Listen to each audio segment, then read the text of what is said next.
부실 채권이 발생된다면 어떻게 해야 될까? 사실 부실 채권이 발생되면 굉장히 우왕좌왕하죠, 그죠? 막 혼란스럽죠, 막 서로 그죠? 이거 뭘 어떻게 해야 될지 막 갑갑해지고 그죠? 막 그렇죠. 근데 보면 이런 일들은 보면 주로 이제 영업을 오래 하시는 거죠. 고참이라든지 아니면 팀장 이런 분들은 또 관리 이런 분들은 경험이 참 많으시지 않습니까? 그래서 보니까 주로 이렇게들 많이 처리를 하시더라고요. 그래서 이렇게 많이 하죠. 그래서 발생이 되면 일단은 뭡니까? 영업 담당자인 내 입장에서는 신속한 구두 보고가 굉장히 필요해요. 왜?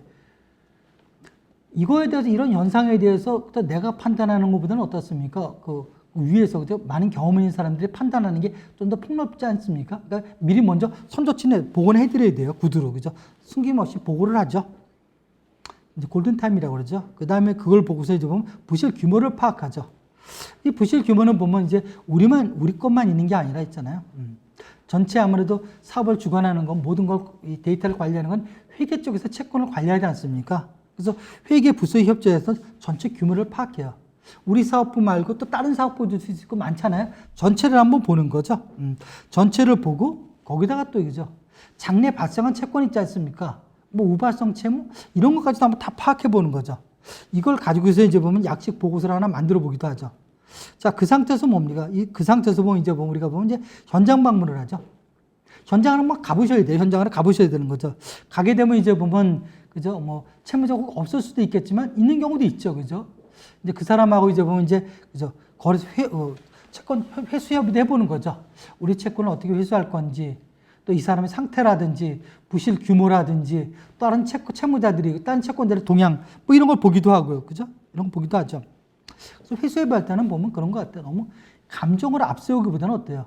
좀, 그죠? 또 누구를 때리는 게 굉장히 중요하고요. 그런 게 중요하고, 그 다음에 쭉 보면서 이제 보면 우리 채권을 어떻게 회수할 건지, 이런 내용을 보기도 하죠. 그러면서 보면 이제 보면 돌아와서 그죠? 서면으로 보고하죠. 이 내용들을 쭉 보면 뭡니까? 사고 발생 보고서라고 그러죠. 사고 발생 보고서, 전체 금액, 그 다음에 보면 이 회수 가능성 여부, 그런 내용 들어가고요. 그 다음에 상대방이 가지고 있는 담보라든지 이런 내용들, 또 우리가 할 수 있는 조치, 뭘 할 건, 이런 내용들이 이제 쭉 이제 보고서를 올리지 않습니까? 이런 내용들이 올라가죠. 자, 올라가면서 이제 회수 방법 검토가 들어가고요. 그러면서 이제 보면 거의 비슷하게 이루어져요. 이루어지는 게 보면 상계 처리. 즉, 우리가 상대방에다 조율될 게 얼마냐 이거죠. 있을 수도 있지 않습니까? 받을 게 있고 줄 게 있고, 그걸 갖다 뭡니까? 계약서 조항에서 상계 처리를 해버려요. 상계 처리 해보는 거죠. 상계 처리를 해버리고, 그죠? 이 상계 처리를 하면서, 이 상계 처리를 하면서, 그러면서 뭡니까? 하면서 보면 서로, 상대방한테 뭡니까? 내용 증명으로 보내줘요. 귀하와 우리는 뭐뭐에서 몇 주에 상계 처리가 됐으면 잔액이 얼마 남았습니다. 이런 걸 보내주죠. 뭐 그걸 보내주지 않는다고 해서 뭐 상계 처리가 안 되는 건 아닌데요. 그걸 보내주기도 해요. 왜? 이 사람의 채권자는 뭡니까? 내가 이걸 이렇게 했음에도 불구하고 나를 상대로, 그죠? 우리 벌써 채권 가압류 들어오고요. 내가 피고가 될 수도 있어요. 왜? 저쪽에서 안 믿을 수도 있죠. 그죠? 있죠. 그래서 나중에 내가 소송할 때 하나의 증거자료도 될 수 있고요.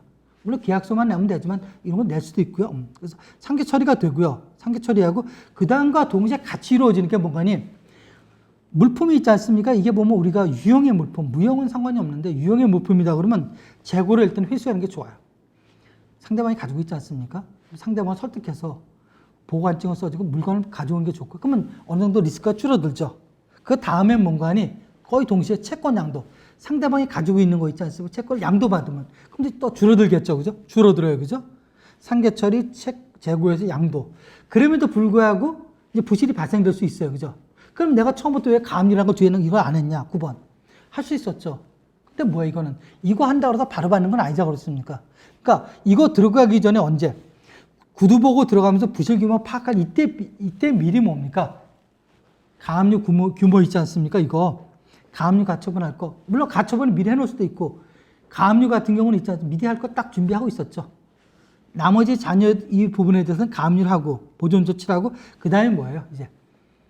뭐, 최고서를 미리 발송해 두면 보통 다음에 발송을 하고, 그죠? 당사의 채권을 회수하기 위해서 당사는 본인이 아니오나 민형사상의 소송을 제기할 예정이며, 자, 언제까지 안 될 시, 그죠? 뭐, 어떤 조치를 하겠습니다. 이런 내용이 들어가겠죠. 그 다음에 그 민사소송을 하고, 이기면 강제징용 회수하고, 이렇게 보면 이제 회수를 들어가는 거죠. 그래서 우리가 보면은, 주로 보면 이제 이런 이 부실 채권이 발생해서 회수했을 때 나 혼자 하는 건 아니거든요. 여러 사람이 관계가 돼요. 이게 법무팀이 있으면 법무팀도 관여가 될 거고요. 채권관리팀, 영업팀, 또 기본적으로 요즘 보면 채권팀 있지, 회계팀 있지 않습니까? 자금팀. 이건 같이 들어가요. 그래서 요즘 채권관리 보면 회수할 때 혼자 하는 게 아니라 같이 들어가서 어떤 안건을 주고 뭡니까? 이걸 어떻게 회수할 건지, 어떻게 효율적인지 이런 내용들을 써 오가야 되는 거거든요. 근데 보면 지금 이루어지고 있는 게 좀 이런 내용들인데, 그죠? 보면 채권감리가 뭐다? 부동산 감리가 뭐다? 어떻게 이루어진다? 물론 오래 다니신 분이 잘하세요. 그렇지만 반드시 오래 다녔다고 우리가 뭡니까? 이론적까지 무장한 건 아니거든요. 그래서 이 시간에는 보면 저희가 보면 이 부실채권의 프로세스 이거 어떻게 발생할까? 이런 걸 갖다 우리가 잘 이제 보면 혹시 경험 있는 분들은 아마 더 빠르실 거예요. 그럼 경험이 없더라도 아 이게 프로세스가 되면 어떻게 하는 게 좋을 거다. 그 다음에 받을 때는 뭔가라고요? 할 수만 있다면 법적인 조치보다는 임의적으로 회수할 수 있는 거. 상계 처리하고 재고를 넘겨받고 양도 받고 그 다음에 우리가 어떤 프로세스를 진행한다든지 뭐 이런 거. 물론 앞에 보면 재고나 채권 양도 못 받을 수도 있잖아요. 안 주면 어떻게 받아요? 문 따고 못 갖고 오잖아요. 그죠? 받을 수밖에 못 받잖아요. 이런 경우는 바로 우리가 뭐 해야 됩니까? 법적 조치를 들어가야 되는 거죠. 그러니까 그거 같아요. 우리가 보면 일률적으로 있지 않습니까? 무조건 일이 생기면 뭐뭐 한다. 그게 아니라 이거 할 거보다는 뭡니까? 창의적이라고 그러죠. 뭔가 생각을 할 수 있게, 그죠? 이런 조치를 할 수 있는 게 회사로 볼 때는 뭐 부실이 발생했어도, 그죠?